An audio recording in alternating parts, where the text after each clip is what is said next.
today we are talking about collector guides, which is a kind of funny because it's super meta, like collecting guides. Right? But it is its own special thing, and not all guides are created equal. That is very much true. In this day and age where so much information is available to us on websites and it can be updated quickly, it seems weird to think that there could even be a use for something like this, but there very much is. And the ones on the table here are a really good example. If somebody is getting interested in collecting vintage Barbie, these books are still very much in demand. And even though they're out of print, they command a high price because people want them. This one here in particular, if you're interested in vintage Barbie, this one really details all of the characters, the different head molds, the different years that things came out, all of that kind of thing. There's lots of really good information in here. And of course, because this is from a time that has ended, this information doesn't change. As long as you're not looking at pricing and stuff like that, this is information that will always be accurate.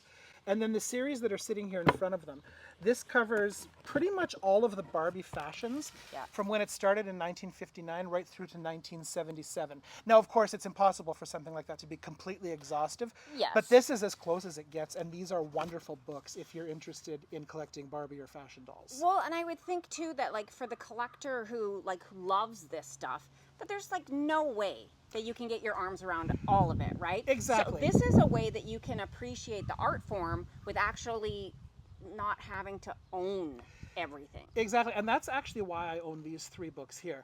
I absolutely love 1980s G.I. Joe, but I collect so much stuff, and you just have to draw the line somewhere, and this is the one thing that doesn't really go with the other stuff I collect.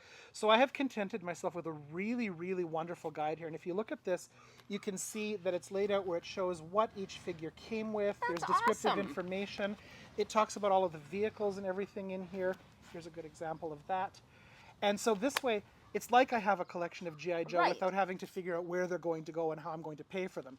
Same with these books here. I do collect Pez a little bit. I do collect little golden books a little bit. But realistically, this is a way to enjoy those commodities without having to invest time, money, and space. Totally. I've recently gotten into like the old Ladybird books. No, they're wonderful. Because the illustrations are so gorgeous. But I don't want to own all the Ladybird books. And there are some wonderful websites. And occasionally, like a gallery somewhere will like put up an exhibit of like the original art that was done. So it's a different way to appreciate. Exactly. Collecting without collecting, kind of. Yeah, which I need to do more of. Same. No, they're fantastic. And I like that, like, it's not just like a pretty comprehensive look at a collection, but there's also, like, you get neat things from behind the scenes that, you know, stories that you would never otherwise have access to. Exactly. These books are a good example of that.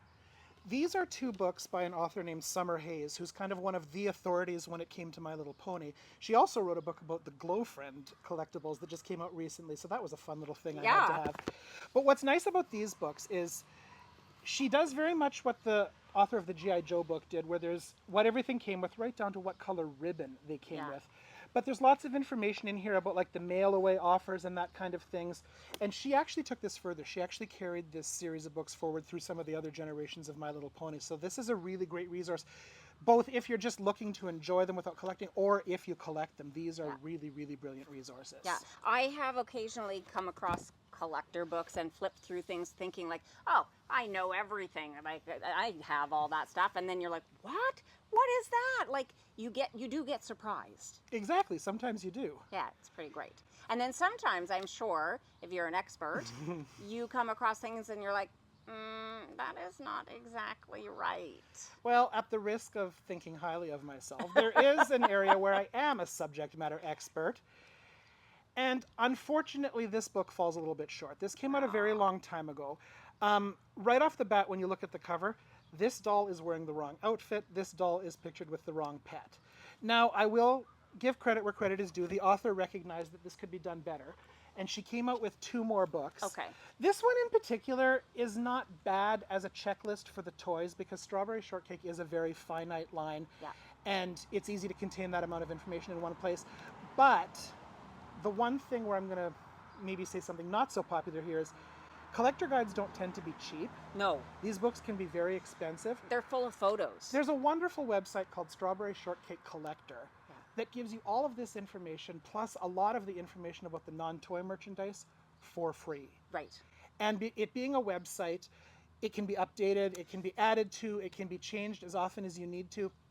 I'm not saying there isn't value in something like this, because as you can see, we've shown that there is value in something like this, but it shows that there's maybe a good way to apply it and a less than valuable way to apply it. Yeah. Well, and two, for a collection of a commodity that is still evolving. Exactly. That, like, new stuff is coming out all the time. Like, yeah, I guess you can go with like volume 3, volume 4, volume 5, but probably online is a better like resource, because you can just add to it whenever you want and you don't have to worry about printing. Absolutely. And if this is what works for somebody, I say have at it. But for me, when it comes to that particular collectible, I feel like the website is actually the way to go, which will surprise people because everybody knows how I feel about strawberry shortcake, and you would think I would want everything I can get my hands on. Yeah, absolutely. Well, that's good advice. So if you want to collect but you don't want to collect collectible books. Absolutely. That's brilliant. Well, thank you, Jay, for bringing these in.